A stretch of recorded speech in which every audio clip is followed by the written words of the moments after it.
Happening today, Stephen Jones will be laid to rest a few weeks after he was shot and killed by a Hartford police officer. His family says he was having a health crisis and needed help, not harm. Your reporter Taylor Knight is live in Bloomfield explaining why today's funeral is about more than saying goodbye. Well, Stephen Jones was the second police shooting death in Hartford in just over a week. Today, civil rights attorney Ben Crump and Reverend Al Sharpton will be here at his funeral. They will be demanding accountability and reforms to how police respond to mental health calls. Stephen Jones's family says that he was suffering from mental illness when he was shot by police while holding a knife back in February. He died nearly a week later. The shooting led to protests and demands for the officer's firing, including by attorney Crump, who now represents Jones' family.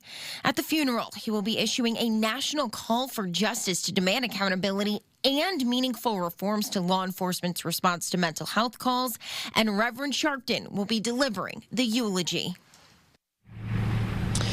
And the funeral will be held behind me at the First Cathedral here in Bloomfield. It's located just 2 miles up Blue Hills Avenue from where Jones was shot in Hartford.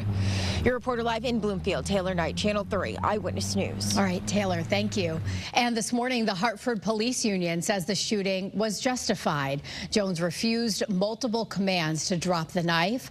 Officers deployed a taser multiple times, but it didn't work. And the union president also says police officers should not be responsible for handling mental health calls.